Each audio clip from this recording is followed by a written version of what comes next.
બેટા ખરેખર તો તારે જ આમને થેન્ક્સ કેવું જોઈએ. થેન્ક્સ. અરે મારું માથું ફરી રહ્યું છે. તમે થેન્ક્સ કેમ કહો છો અંકલ? અરે તે જીવ બચાવ્યો ને એટલે. કાલે મારી પત્નીએ તને બોલાવ્યો ને એટલે દોડીને આવ્યો ને મારી દીકરીનો જીવ બચાવ્યો. એટલે હું સાચા મનથી તારો આભાર માની રહ્યો છું. તું કેમ આવી રીતે જોઈ રહ્યો છું મને બેટા? ઓહો, કાલે તારું અપમાન કર્યું અને આજ સુધી મેં તને સોરી નથી કીધું એટલે ને? ઠીક છે, તો સમજી લે મેં તને સોરી કહી દીધું. મને વિશ્વાસ નથી આવતો અંકલ. ફાઇનલી તમારો ડાઉટ દૂર થઈ ગયો. તમે જાતે આવીને થેન્ક્સ કહ્યું અને સોરી પણ કહી દીધું. મેં વિચાર્યું હતું કે તને સોરી નહીં કહું, પણ મારા જમાઈરાજ કહેવા લાગ્યા કે મારે તને સોરી કહેવું જોઈએ. જમાઈરાજ બહુ જ સારા માણસ છે. એમનું માન તો રાખવું પડે ને મારે, એટલે જ મજબૂરીમાં મારે તને સોરી કહેવા આવવું પડ્યું. આજથી 8 દિવસ પછી ગીતા અને મનમોહનના લગ્ન છે અને એ લગ્નમાં તારે અમારી મદદ કરવાની છે.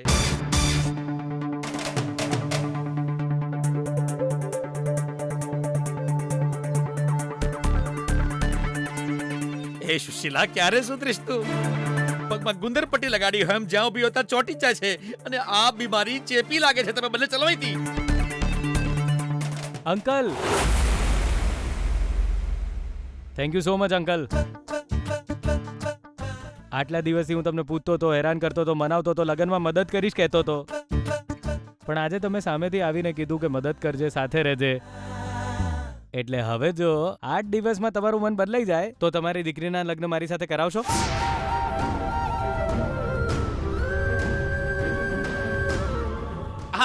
તારી આજ વાહિયાત વાતો મને પસંદ નથી. આ ઘરના પગથિયા નહીં ચડો એવું રોજ વિચારું છું, પણ શું કરું? મારું દુર્ભાગ્ય, મારા કર્મ મારે આવીને અહીંયા ઊભા રાખી દે છે. તું જે વિચારે છે ને એ આ જન્મમાં તો નહીં જ શક્ય બને. મેં તને લગ્નમાં મદદ કરવા માટેની તક એટલા માટે આપી છે કારણ કે મારા જમાઈરાજે કહ્યું અને મેં તને હોસ્પિટલમાં વચન આપ્યું હતું એટલે. પરંતુ મારું મન બદલાઈ જશે જો તને એવું લાગતું હોય ને તો તારું આ સપનું હું નહીં પૂરું થવા દઉં. મારું મન નહીં બદલાય તો યાદ રાખજે બરાબર. મારું મન બદલવું એટલું સરળ નથી. પથ્થર છે મારું મન. તમે લોકો હજી આ કેમ ઉભા છો? હું તો જાઉં છું. વાત સાંભળી લો અંકલ, પથ્થર પીગળતો નથી પણ એના ટુકડા થઈ જાય છે. ગીતા બાય.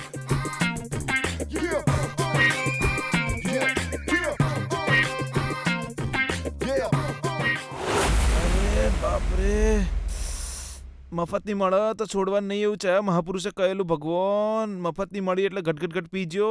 હાય માં, હેંગઓવર ઉતરતું જ નહીં. મારે બે એના આટલી જોરથી કાન નીચે બજાઈ તોય હારો ઉતરતો જ નહીં. બાપરે, કેટલો ભંગાર માલ છે. ઓહો,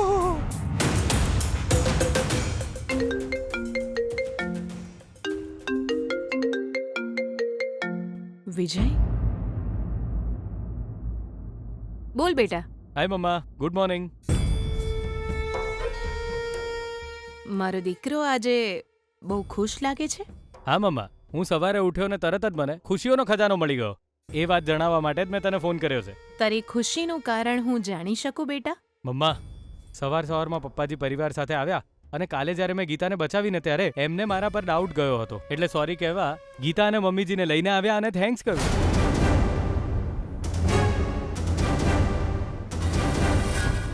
ખરેખર વૈષ્ણવજી આવું કર્યું? હા મમ્મા, એમને સોરી કહેવાનું કોણે કહ્યું ખબર છે? પેલો મનમોહન છે ને એણે. એટલું જ નહીં મમ્મા, એણે તો મને ગીતાના લગ્નમાં મદદ કરવાનું કહ્યું એટલે જ પપ્પાજી આવ્યા અને એમની દીકરીના લગ્નમાં મદદ કરવાનું કહીને જતા રહ્યા. એ મને આવો ચાન્સ આપે તો હું છોડું ખરો? હું એટલે જ તો અહીં આવ્યો હતો. હવે એમણે સામે ચાલીને આવું કહ્યું તો પછી મારે મારો કમાલ દેખાડવો જ પડશે ને મમ્મા. હું ગીતા સાથે રહીશ, એના પપ્પાનું મન બદલીશ અને 8 જ દિવસમાં તું જોઈ લેજે એને હું મંગળસૂત્ર પણ પહેરાવીશ.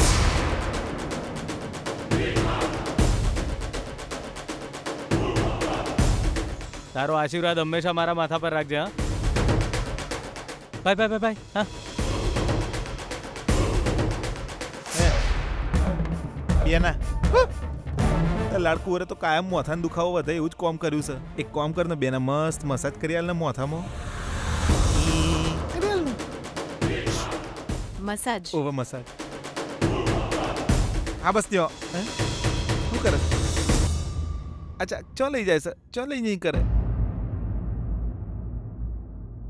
તે જે વાહિયાત હરકત કરી છે ને એના માટે તો તને મસાજ આપવી જ જોઈએ.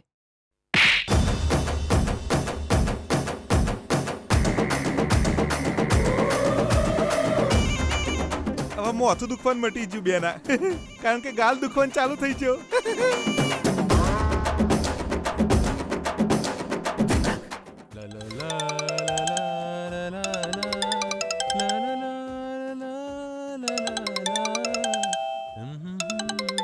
અરે ક્યારની ફોનની રિંગ વાગી રહી છે. એકવાર જોઈ નથી શકતા તમે? અરે તું જ જોઈ લે ને. આ કામ પણ હું જ કરું. જાતે જોઈ લો તમે. અરે. મારે ઘણું કામ છે.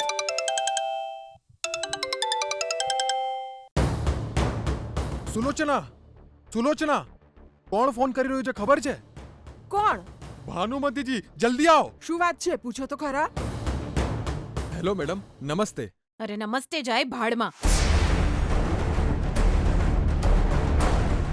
અરે વાત શું છે મેડમ? શું થયું?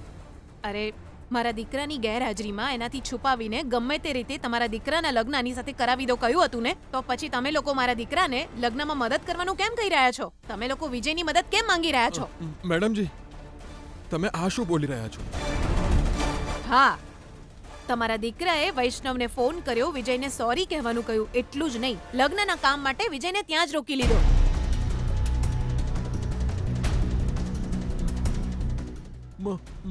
મારો દીકરો?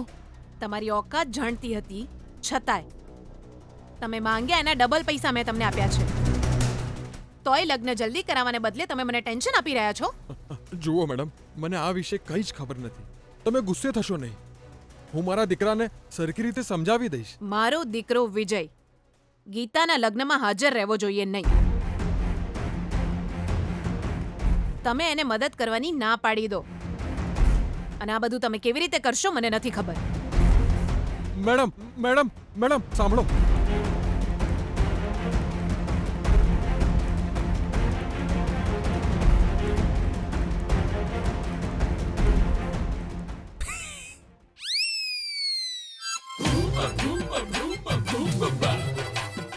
વારે ઘડીએ વગાડે છે. હું કોઈ બેન્ડ બાજા છું?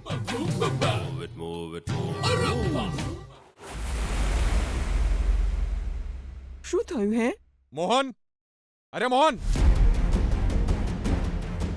અરે મનમોહન, અહીં આવો. યસ આયો. આ શું છે? લગ્નમાં વિજયને મદદ કરવાનું કહ્યું તે વૈષ્ણવજીને ફોન કર્યો હતો. દરેક વસ્તુમાં તું તારી મરજીનું ચલાવીશ તો તારા મા બાપ શું કામના છે? પપ્પા એક ઝાપડ મારીશ ને તને. તારામાં જરાય બુદ્ધિ છે કે નહીં? પેલો મંત્રીનો દીકરો તારા અને ગીતાના લગ્નમાં મદદ કરશે, તને એ વાત બરાબર લાગે છે? અરે અમે ગામડેથી પાછા આવ્યા એટલા સમયમાં તો આટલો કેવી રીતે બદલાઈ ગયો? તું અત્યારે જ વિભાઈને ફોન કરીને કહી દે કે વિજય લગ્નમાં ક્યાંય દેખાવા ના જોઈએ. શું થયું? પૂતળાની જેમ કેમ ઊભો રહી ગયો છે? બોલ ને, બોલ ને, બોલ ને, બોલ ને. બોલ ને. જો પહેલા તો બૂમો પાડવાનું બંધ કરો. જો આ મારા લગ્ન છે. શું કરવું જોઈએ, શું ના કરવું જોઈએ બધું મને સારી રીતે ખબર છે. આ કેવી વાત કરી રહ્યો છે તું? મમ્મી, ગીતાજીના જીવનમાં વિજય છે એ વાત ગીતાજીને જોવા ગયા ત્યારે જ મને ખબર પડી ગઈ હતી. હું તો ત્યારે જ પાછળ હટી ગયો હતો, પણ તમે લોકોએ શું કર્યું? મને મનાવ્યો. હવે મારા લગ્ન બાબતે મને નિર્ણય લેવા દો પ્લીઝ. ઠીક છે બેટા, પણ પેલા મંત્રીના દીકરાએ કઈ ગડબડ કરી તો? પપ્પા, એક વાત જાણી લો, આપણો દુશ્મન આપણાથી દૂર રહે તો પછી એ શું કરવાનો છે આપણને કેવી રીતે ખબર પડે? આપણને બધી જાણકારી મળતી રહે એના માટે એ જોડે હોવો જોઈએ અને આપણે એના બધા પ્રયત્ન પર પાણી ફેરવી શકીએ.